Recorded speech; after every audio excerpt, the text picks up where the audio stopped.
All right, well, I think now's a good time to start. Hi, Gary, and hi, Irene. Thank you for joining Chris's Reduce Your Risk webinar today. Chris is the founder and CEO of Christo IT. Christo IT has been providing Philadelphia-based businesses IT, cloud, and cybersecurity services for over 25 years. Our goal for today's webinar is to equip you with an extensive array of resources to fuel your growth.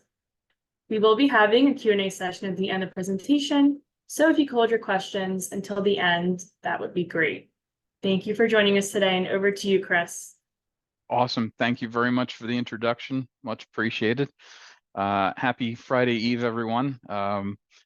It's my pleasure to give you some information here to help you reduce your risk. I'm going to go through a couple of different ideas. We're going to get into some practicum. We're going to go through a little bit of a self-assessment to allow yourselves to get an idea of what low-hanging fruit you can address to try and get where the rubber meets the road and get some practicum to actually do something different to get yourself a little bit safer. We really like the phrase around here, we can be safer online together.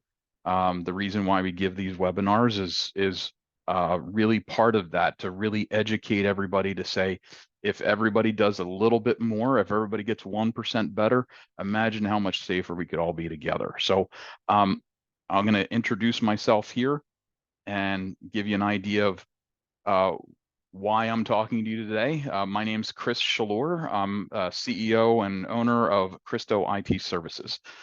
We are a small business IT shop located here in Philadelphia. Been in operation for 25 years now, and we take care of small businesses. We provide help desk, cybersecurity, cloud, and more to small businesses, lawyers, accountants, financial advisors, all of the above for the past 25 years.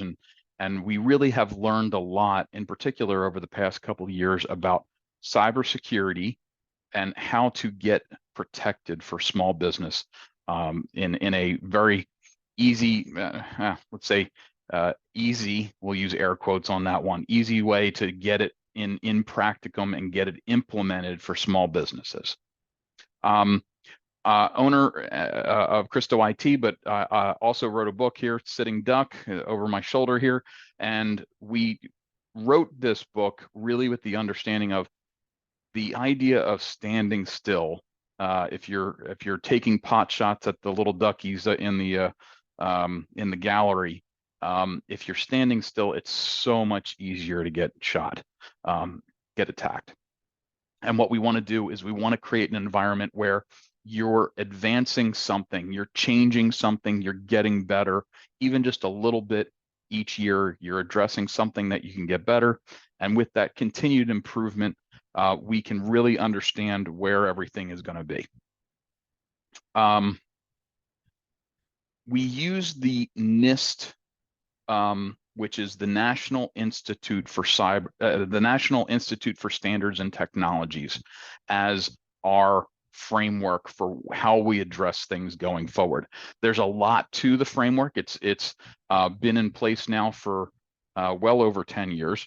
And what we did is we took that framework as a way to identify your risks. Now, there's a whole lot more to the framework. Obviously, we're just looking at this first part, the blue part, identify, which is really just if you have a knowledge of where everything is in your environment, you have a way better chance of doing the rest of the colors. If you move on to protect things and then detect if you have a problem, respond if you have a problem, and then recover from a problem, the first things first is really identifying what you have, and you can really get yourself less of a sitting duck and more of the little armed guy on the right hand side. So I'm going to give you just a brief history lesson. I promise I won't kill you with slides and everything like that, but it's really a great understanding and a good representation of how things have changed here in the IT world over the past couple of years, really over the past 10 years particularly. But the way it used to be, everybody would just go to the office. You had four walls. You had a castle similar to the picture here. There was a moat around you. You had armed guards at the gate. highly centralized type of environment where anything that was important was located in those four walls. You had code words to get in, passwords, or whatever analogy that you want to use here, signal fires. You had a rotation of guards, you had uniforms and flags, and everybody knew who everybody was because it was such a closed community. It was very easy to protect. And then what happened over time, people started moving out into the environment. People started getting mobile. You had farmers out farming the land. People started getting more and more diverse, more mobile. And what they did is they started getting a little bit better about drills, training. What if this happens? What if that happens? There was code words and counter code words. You didn't necessarily know who everybody was. You had to make sure that um, you had protection around training. You had protection around educating the environment, educating the people to make sure that they knew who was in charge, what the responsibilities of the people out in the community were going to be. And you kind of got a little bit better understanding about where things are going.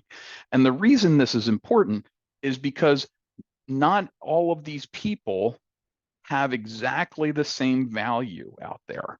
And the farmer has a certain set of value. The merchant has a certain set of value. The banker has a certain set of value. So all of these different things. Now they're extremely important to the person there. If the farmer loses his crops, that's his be all end all of being. If the merchant gets his gold stash taken, that's important. If the person who's making the gauntlets and the everything else gets broken into, that's important.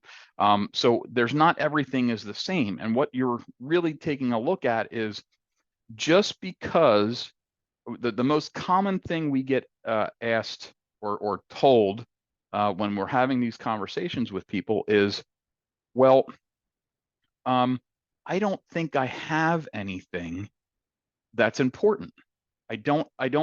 Why would anybody want to steal anything from me or take anything of mine? I don't have anything of importance. I do X, Y, Z, or I'm an ABC type of merchant or provider. And what we really need to understand is, this is a horrible analogy, but when something is of value to you, a lot of times that's what's used as leverage. So your loved ones, your significant others, your friends, your family, um, they may not have so much of an intrinsic value to anyone else in the world but you. But if somebody threatens them, that's tremendously important to you. So the reason that they use the term ransomware is for a purpose. There may not be something that they're going to sell to a third party online. They may just hold it hostage. They may just threaten it in some way to make it important to you. And that's where the value comes in. So I really want everybody to go into the presentation with an understanding of, you have something of value that you want to protect. One keynote on this, and this is, I use this as just kind of an aside. A lot of people say, well, it's the money, but I have the FDIC. Really, really important aspect of things. The FDIC does not protect you from theft or from bank fraud in any way, shape, or form. They may help you to try and get your money back, but if you wire money inadvertently or make some sort of mistake that gives access to somebody else to your funds, the bank is not responsible for that. The FDIC is responsible only for ensuring if the bank has a problem, not for you. It is the insurance for the bank. It is not your personal insurance. So with that in mind, I'll just move this on. So what we've done over the past couple of years is we've taken a look. We went to the experts. We went to the insurance companies. These insurance companies, and here's a couple of examples. We have QBE, we have Tokyo Marine, we have Beasley's. We went to 19 different insurance companies, and we looked at all of their applications because we help our clients fill out their cyber insurance applications. These insurance companies are experts at risk. They are experts at understanding what is the cost analysis, what is the probability that something's going to happen. And unfortunately, they have gathered enough data over the past few years with all of the attacks that are going on out there that they've started to come up with a really good idea of exactly what you should be doing to minimize those risks so they can honestly pay out less money. They can have less claims.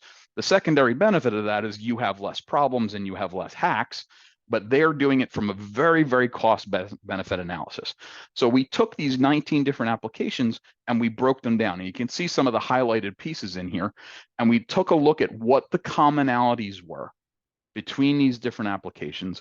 We had conversations with several insurance companies to take a look at and have an understanding from them as to what was important to them. What were the things that they would just if you don't have A, B, and C, we're just not going to give you a policy. We're going to deny you coverage.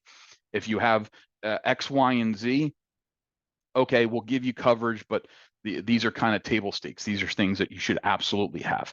And then obviously then there's some best in class things. If you do these things, you probably have gotten health insurance. You might get more of a preferred rate because you have gone above and beyond. So we kind of broke down those different understandings. And what we're going to be doing today is we're going to be looking through what these risk analysis are from the insurance companies to really minimize that risk from a dollars and what your exposure is.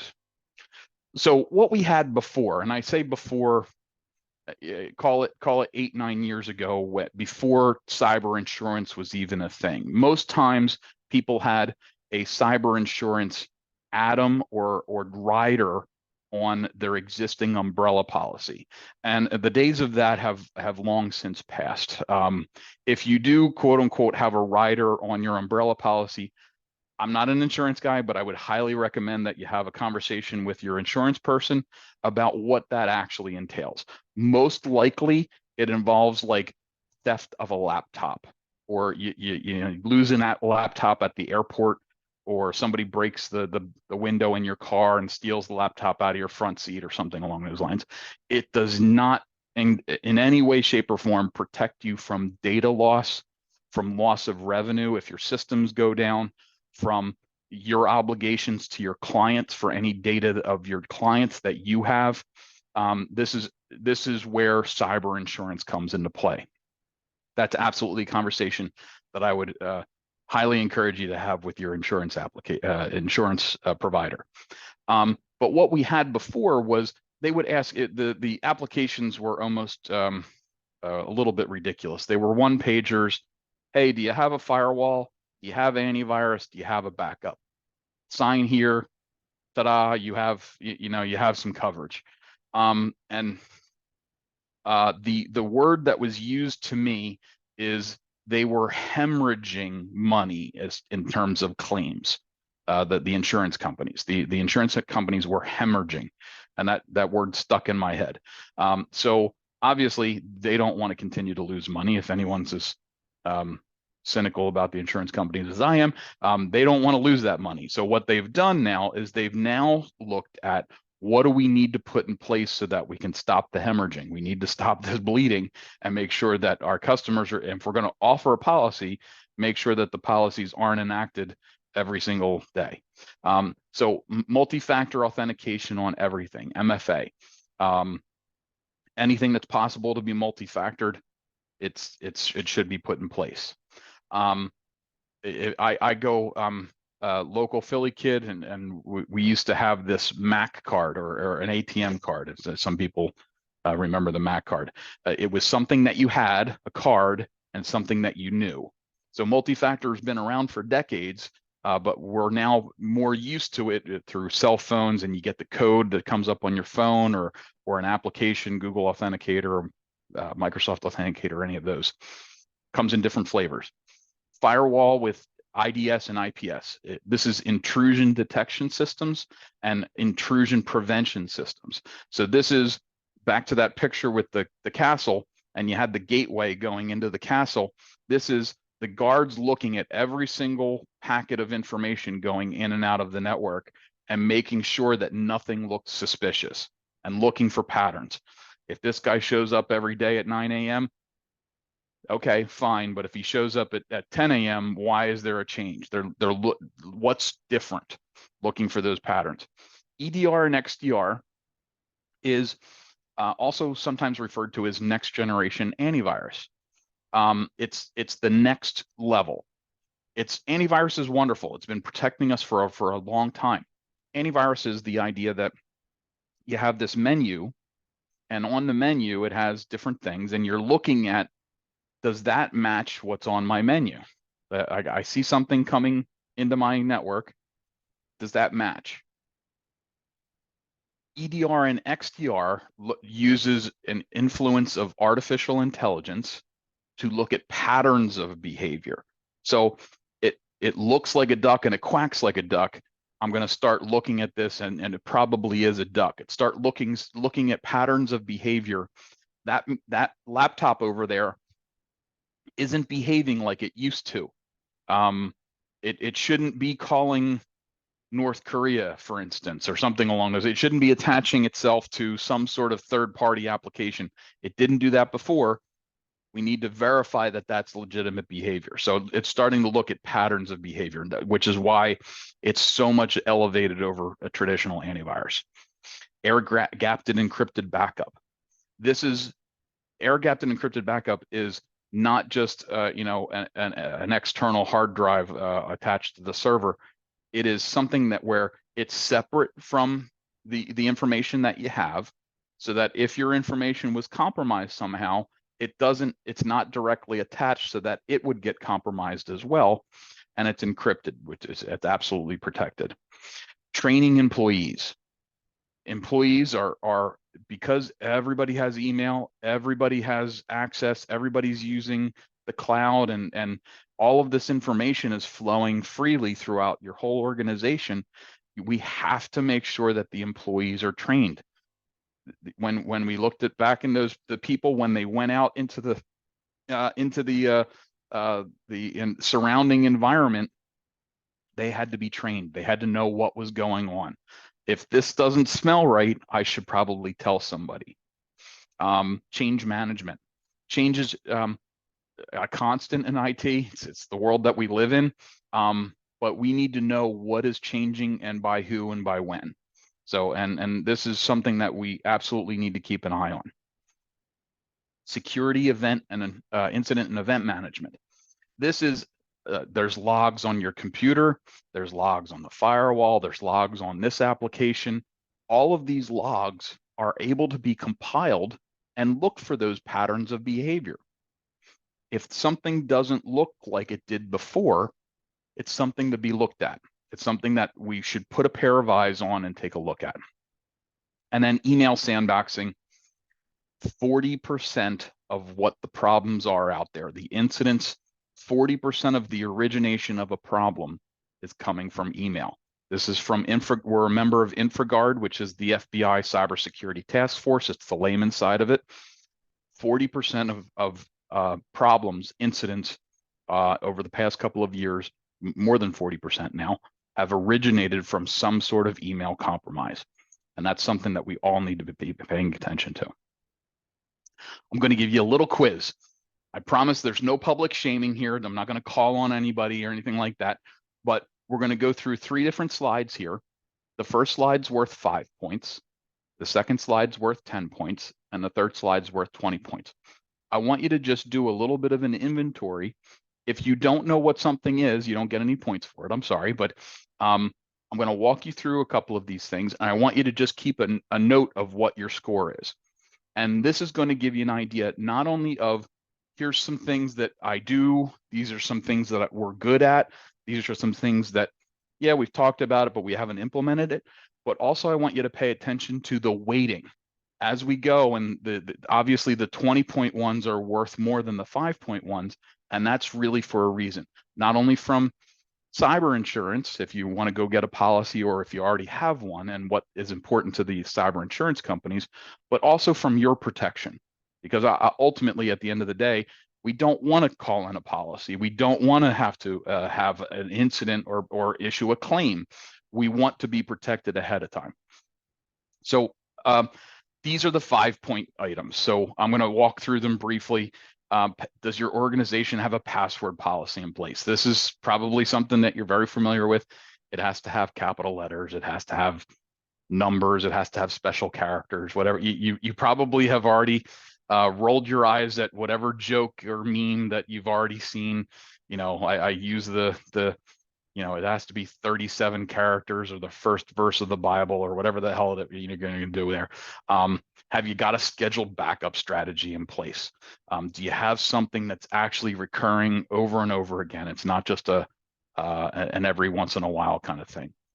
Do you have a firewall in place? Just a note, whatever Comcast or Verizon gave you is not a firewall. That's a very nice router that they gave you, and you should be looking for an actual firewall that protects your business.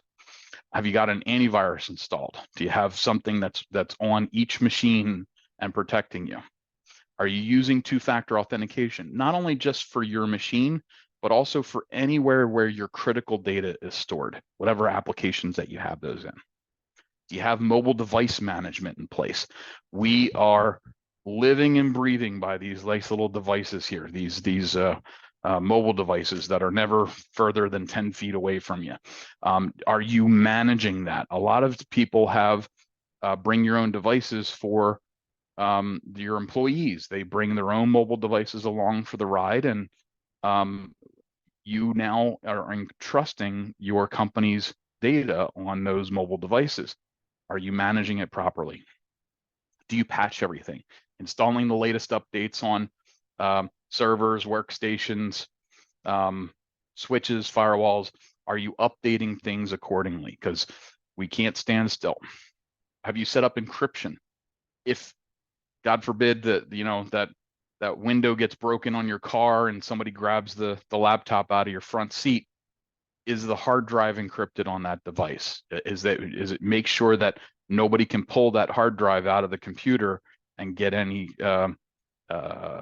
personal information off of that data? And have you changed default passwords? So, if you go get yourself a new printer, it comes with a default password. We want to make sure that we change that off, right off the bat. These are your 10-point questions. These are things that if you get any of these, you get 10 points for any of these. Do you have different levels of user control? So not everybody needs every piece of information in your organization. You want to have some sort of separation. Maybe you're not that big of an organization, that's fine, but you should start to think about separating information into different classifications. HR has their data. Finance has their data. Sales has their data. There's not necessarily a reason for every single person to have every access to all of that data. Segmenting it off not only protects you from an overall surface area perspective. If somebody has a problem, they're only going to be allowed to get to what that person had access to. But it also protects you just from a liability perspective. You want to make sure that only the people that need the data that they need to do their jobs is available to them. Have you done any kind of restricting as far as what applications can be run? I'm a big fan of fantasy football and a couple other things as well. That's a personal use of information. That's a personal application. Those things should be on your home computer. They shouldn't be on a work computer. Separation of church and state is a beautiful thing. We should be separating, personal and business on your machines. We mentioned employees, and training those employees is absolutely critical. Some sort of ongoing repeating training. And this is not the once a year, hey, we're going to browbeat everybody and make sure that you do things appropriately. This has to be an ongoing thing. We ourselves here at Christo, our customers, we do monthly phishing training. We do quarterly refreshers with some some quiz answers at the end of it. So you want to make sure to continually educate those people to make sure that because they're your frontline people. They're the ones who have access to the data, and they're the ones who are getting the emails inbound and outbound all day that are sometimes part of the vulnerability. And are you training them for how to do things? Now, obviously, when somebody comes on board on your organization, fantastic. We can have a drink over how hard it is to try and get people nowadays, and that's all fine. But while you're training them on how to do their job, the ones and zeros of the X's and O's of the product or service that you perform, are you also training them on how to protect your data, your client data, your data, their peers and their teammates' data, whatever it happens to be? You want to make sure that that's part of the training that you're doing for them. And then I already mentioned how much a fan we are of the NIST cybersecurity framework. Are you looking at that? Are you taking a look at that to make sure that you're keeping up to speed with all of the different things on that?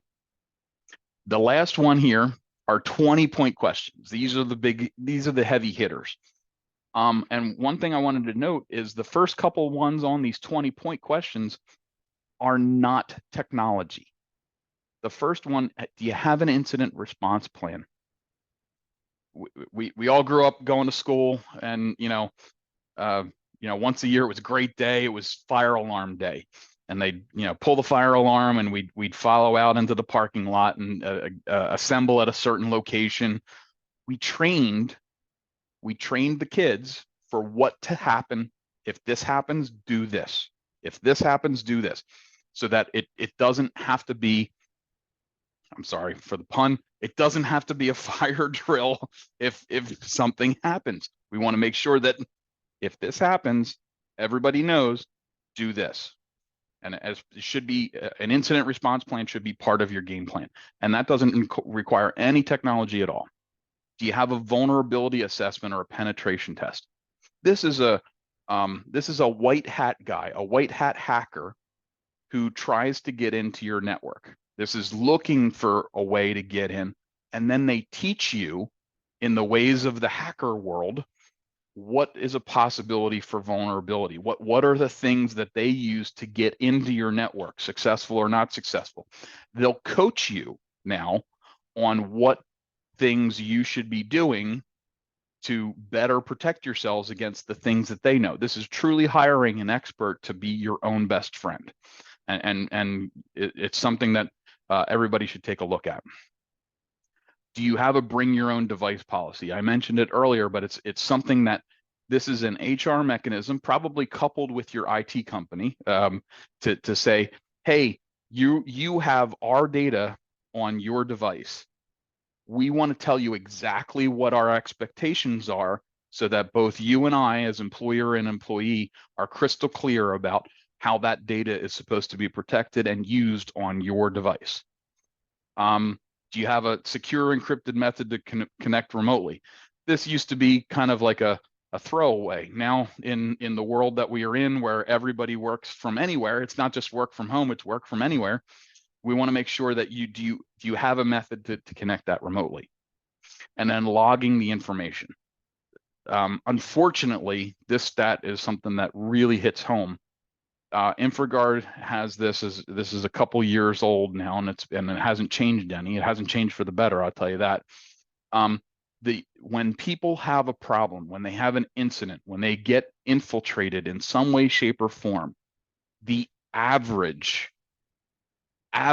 amount of time it takes to find out that they've had a problem is 8 months. 8 months it takes for somebody to understand that you're having a problem. And God only knows what the person is doing for those 8 months that they have access to your system. That's a long time. And if you're not logging the information, if you're not watching those patterns of behavior like we were talking about earlier, 8 months could be longer than that. But it's something that if you're not watching what's changing in your environment, it's going to be a problem for you. So how did you score? Again, no public shaming. I'm not going to call anybody out. But if you're in the 0 to 49 aspect of things, you should speak to somebody. This is something that To talk to your insurance broker, talk to your IT person, talk to somebody who knows a little something about this. We're going to be sharing this presentation after we're done here. We're going to share the slides and all that other fun stuff. Share these slides with somebody who knows, and walk through what would you suggest. I just want you to have a conversation with somebody to address what could potentially be a problem for you. Is if you've identified the risks and you know of them and you're going to work towards something, wonderful. But we want to make sure that you're having a conversation with somebody about how to get those numbers a little bit higher. 50 to 99, great. You're doing some yeoman's work on this. You've gotten better. You've gotten off of the baseline, so to speak. You're getting some improvement there. I want to make sure that you're making that this is not something that's standing still. This can't be that dusty 3-ring binder on the shelf. This is something that you want to make sure that you're continually doing this every single year. A really helpful tip that we like to do is if you're going to be doing a cyber insurance policy with your broker, when you go to get that renewal each year, that's a great time to address what can we do to get better this year. The applications are continually changing, particularly over the past 3 or 4 years. The applications that used to be 2 or 3 pages are now 5, 6 pages. They're asking a lot more specific questions. That would be a perfect time to take an internal review to see, hey, you know what can we do to get better? Let's take a look at that. And if you're over 100, fantastic. Love it. I love to see somebody who's working on something. This is call us.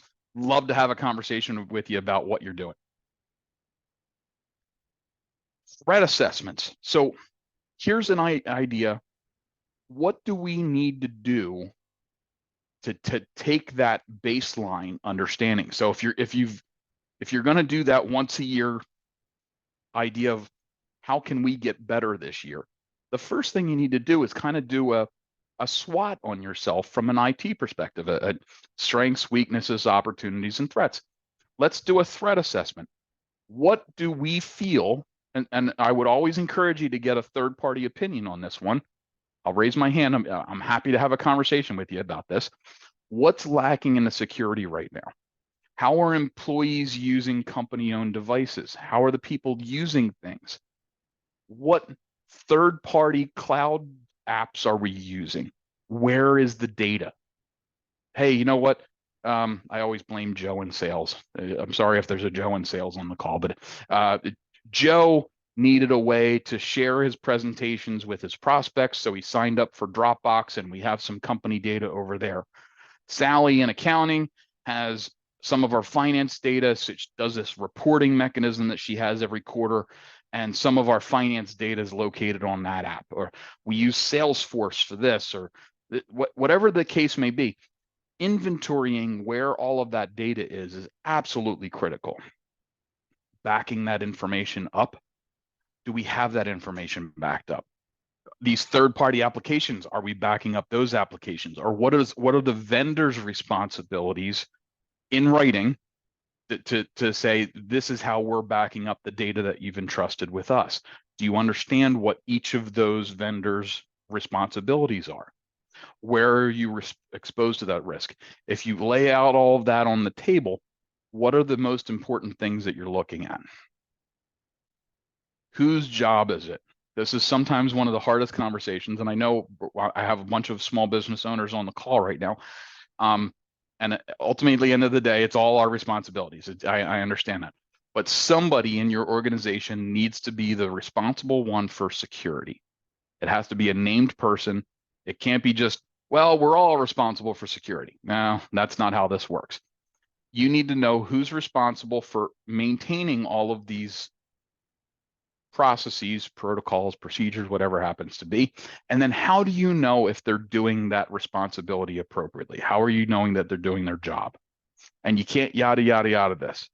You can't go, you know what, I got this handled and everything like that. No, we need to actually go into the details of this. We need to get into the weeds, and it needs to be some time that we spend on this.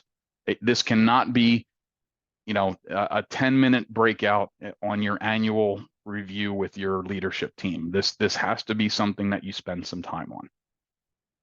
An example of this is something that we do. And as I mentioned at the end of this, you're going to have my QR code. I'm happy to spend some time with you to kind of review this. This is a threat assessment that we do. It's 20, I think it's 28 simple questions to go over, hey, do you have this? Do you have this? Do you have this? We ask a series of those questions. Now, I know it's a little bit tough to see on the slide, but down on the x-axis, down on the bottom, you have the probability that one of these things is going to be a problem. What probability do you have? And then on the y-axis over here, you have this. This is the impact. How big of a problem could this be? So you have how much of a chance is it going to happen versus how much of a problem could it be? And then we generate this list that's over on the right of what are the low hanging fruit, what are the highest risk items that you need to address, going from critical to high to low, that gives you now an action plan to say, I need to look at this. I need to look at this. Let's pick one of the reds and address that now. Let's give that, assign that out to somebody and really come up with an action plan on this. And the action plan is critical, because what you've discovered now is we have something that we can get better on. It doesn't have to be tomorrow. It doesn't have to be next week, but we know we're going to identify that. We're going to have that problem. And then we know how big of a problem it's going to be. So we know how much resources we have to put behind this to get ourselves just a little bit better. Ongoing maintenance. I've beaten this into the bush. I want you to understand that this cannot be standing still. This is not something that you revisit every couple of years. This is something that you should be addressing on at least a yearly basis. Like I said, we recommend that when you go to do your insurance renewal, whether or not you have cyber or not, when you go to your insurance broker and do that renewal each year, this would be a great opportunity to understand what you have and what you possibly could get better at. So here's a couple things I made sure I know in the presentation syllabus I said I would make sure to have some practicum things.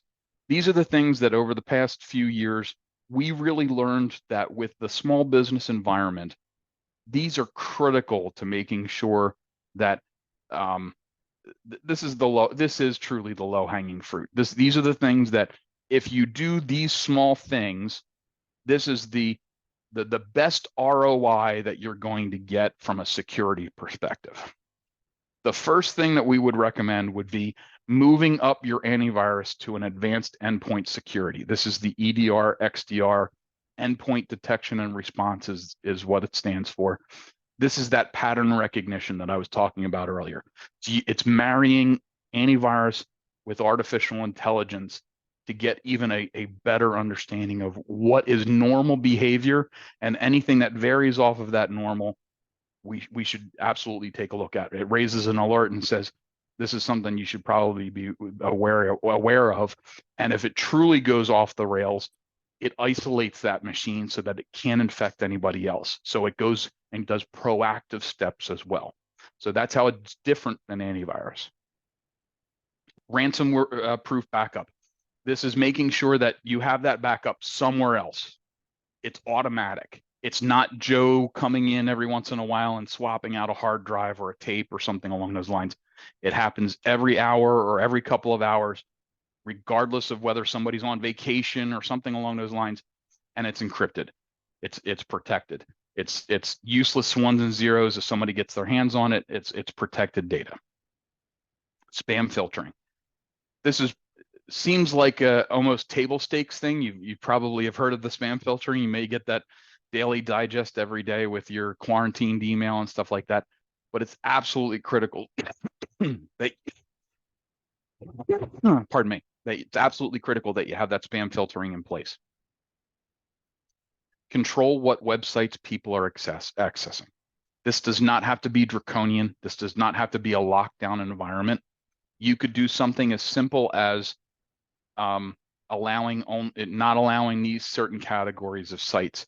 You can also use a service that says it's a learned community. So this umbrella from Cisco is one of these learned communities where all of the people that are protected collectively say, hey, when somebody from this company over here went to that website, it was malicious. There was a problem website over there, and it's learned now. And now the whole community gets the benefit of that learned behavior. Now everybody in that environment knows not to go to that website, and that gets progressively better and better. So we collectively, I always like to use that, we can all be better, safer online together. That's a really great idea as well. The lockdown of those third-party apps. We're always a fan of more, better ways, efficient ways of sharing information, utilizing that information, working with our clients to help share that information.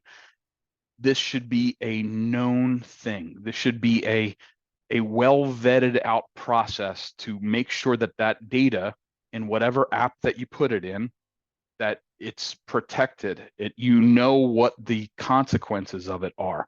How does that vendor protect your data? Do they adhere to the same specifications that you do? If it's your client's data, how are you protecting that? Making sure that that's it's not just a frivolous, hey, you know what? It's the most efficient way to go from point A to point B. Joe needed to share that information with the prospect, and oh well, that's what it is. You need to be a little bit more deliberate about how third-party applications interact with your precious data. Implement a mobile device policy and security. So make sure that these wonderful phones, these things that we have all the time, making sure that those things are protected. It's very easy to do just some minimus. It doesn't even require any dollars and cents to approve to this. If you're using something like Office 365, you can make sure that before you put my company's email on your personal device, most small business owners that we deal with today allow people to bring their own mobile devices. They're not issuing company cell phones.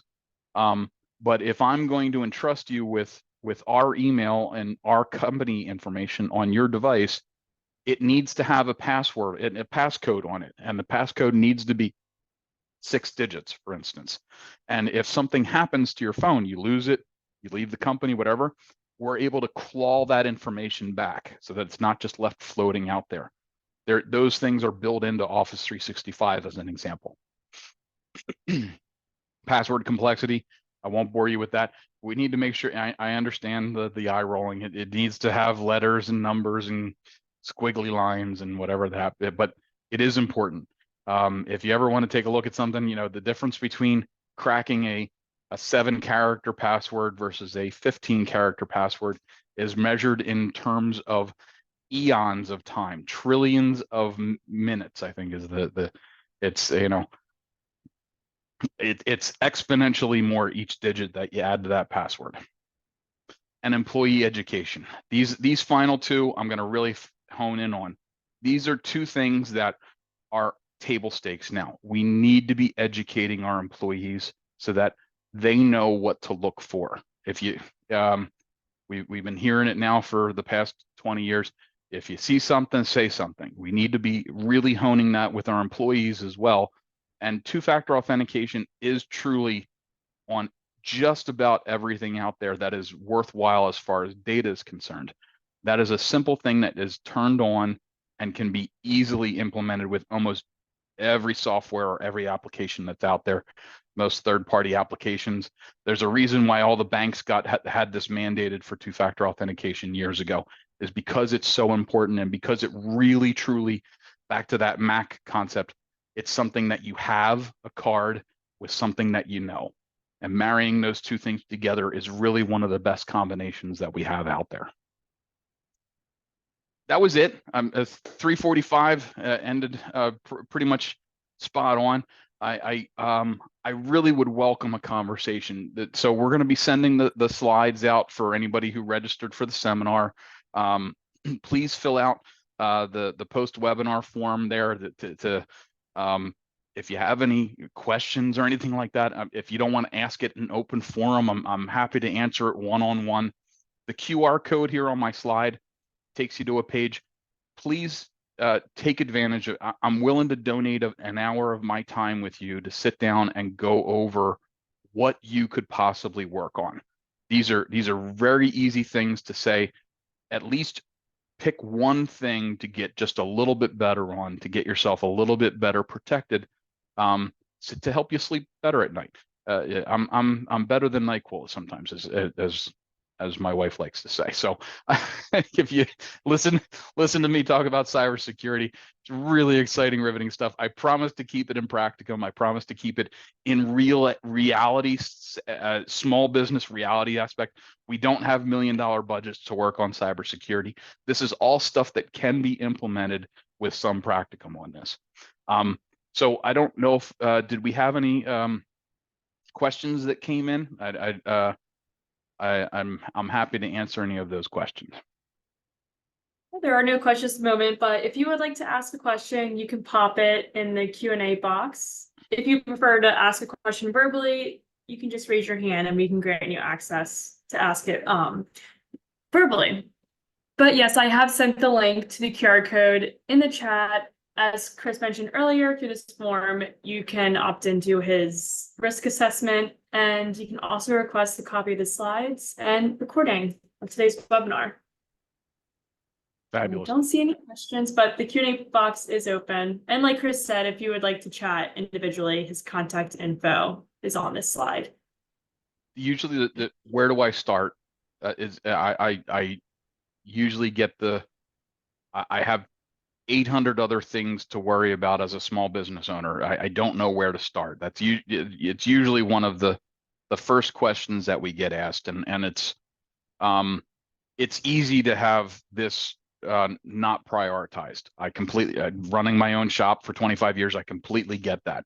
And I understand how hard it is to add yet something else to the list of things that you need to do every day.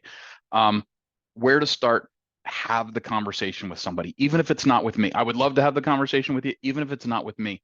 Start with maybe your insurance broker. They might have some insight as to this. Start with somebody who maybe you got a nephew who went to school for cybersecurity, or you have a friend who it deals with this a little bit more. Have a conversation with somebody. Share these slides with the person. Use these slides as a conversation starting point to really just have the conversation to say, what do you think I should do first? If you have that conversation, you're absolutely better off than you were the day before, even just from an education standpoint. I really would welcome the conversation, but really just have the conversation with somebody to say, I'm not sure where I'm at, and I need to know where to get started. The second thing that I would start with would be those inventory. Those are something that you don't need me, you don't need any IT person.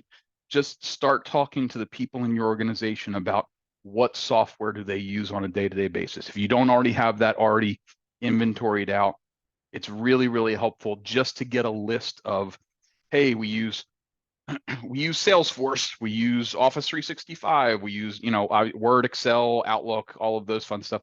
We also, hey, you know what? We started using this application over here, and we were using QuickBooks, and we moved to QuickBooks Online. Just creating a list of what you have in your environment and where your potential problems could come from, that's gonna serve you really well. All right, well, thank you so much, Chris. We hope that everyone enjoyed this informative session. I know I did. And I hope you have a wonderful rest of your day. Thanks much, everybody, for their time. Bye, Chris.